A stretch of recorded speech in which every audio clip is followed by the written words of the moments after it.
I love Creative Labs back in the day because I was forever changing my sound card and they were the go-to company for your audio needs. So we were happy to receive an email asking us to test and review their ultimate work from home bundle of the Livecam 1080p webcam and the HS-720 V2 headset and mic. A quick disclaimer before we start, and that is that both of these products were sent to us from Creative free of charge, but this will in no way influence the review, and expect some old man dancing in a few minutes time. Beginning with the webcam, and in the box we have the user manual and warranty cards and the webcam itself. It is made of plastic and capable of 1080p at 30 frames per second, comes with dual microphones and a rubber privacy cover which is inbuilt into the camera itself and this can't be removed. It has a wide angled fixed focus 77-degree lens, and the Livecam text lights up on the front when you open up your software to use the camera. The USB 2.0 cable is built into the back of the unit, so this can't be removed either, and this is 1.5 meters in length. The base can be folded out, and this has two rubber pads which should provide some grip to the screen and to prevent it moving around too much. The one rubber pad can be removed if required, but I can't imagine you would want to do this. There's a 1/4-inch thread on the bottom to mount your own tripod if that's the way you prefer your setup. Beginning our test in a completely dark room, and it's not the worst we've seen by a long shot. You can see us, but there is quite a lot of grain to the image. It looks as though we're getting close, if not the full 30 frames per second as advertised, so the movement looks pretty good.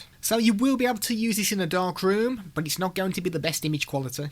Bringing in natural light, and we lose the grain that was on the image previous. The movement still looks good, and we're not talking about the dancing. There's a little bit of pixelation on the Harry Potter Lego set on top of the wardrobe, which I promise is not mine, and when we cover up the lens and move our hand away, it adjusts itself very quickly. Using a ring light, and this brings further improvements to the final image. There's still a little flickering on the Lego set on the wardrobe, but this shouldn't really be too much of an issue as people will be focusing on you rather than what you've got in the background, unless people fancy being nosy and seeing what's in your house. Movement is still good at 30 frames per second, but let's have a listen to that microphone and see how it performs. This is a microphone test using the Creative Livecam 1080p webcam. This is the kind of audio you can expect from the dual microphones. Doing a focus test on a Lego character, and this is using the ring light to begin with, and we are in focus until around 8 inches or so away, then we do lose that focus. The colour of the red cloth looks quite vibrant, but when we turn off the ring light, then we lose a lot of the colour. So if you're looking at using this on your own green screen, then you will need to make sure that your lighting is on point. And speaking of green screens, when we load up OBS and put the chroma key filter on the camera, we did struggle to get ourselves a good key. We had a little play around with the sliders, but we couldn't get the green completely removed, so you may need to use additional filters to boost the green to help with removing that green screen.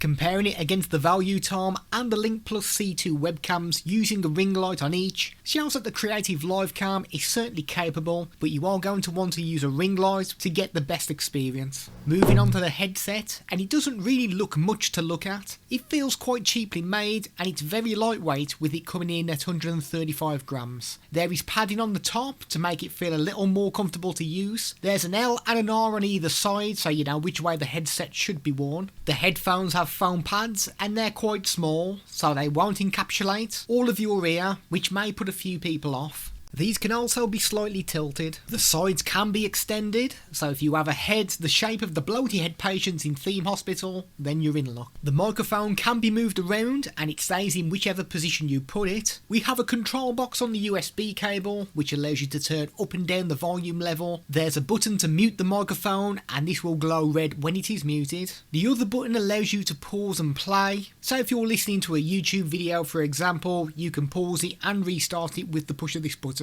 There is also a button to answer calls. It does feel quite comfortable to wear, and due to it being so light, you should be able to wear it for long periods without it beginning to hurt your head. And as for the microphone, this is what it sounds like. We have got our audio settings set to 100% in Windows, so this is as loud as this microphone will go. Personally, I think it sounds okay. If you're coming from using an inbuilt microphone in a laptop, for example, this is going to be a massive improvement. And for the headphones, this is a bit of an awkward one really, because what sounds good to me might not necessarily sound great to you. But my personal opinion is that it sounds much better than what I was expecting. Because the plastic feels quite cheap, I was expecting not a great experience, but it has performed much better than I was expecting. Voices can be heard clearly, which means that if you're going to do any kind of Zoom or Teams or Skype calls, then this would be ideal. We did notice that when we played a game like Apex Legends, it sounded very bassy, but if that's the kind of sound that you like, then these will do a decent job. And they felt comfortable after wearing them for a prolonged period as well. So if you're somebody who does remote calls or has just started streaming and you want to improve your setup from inbuilt microphones and webcams, then this is not a bad place to start.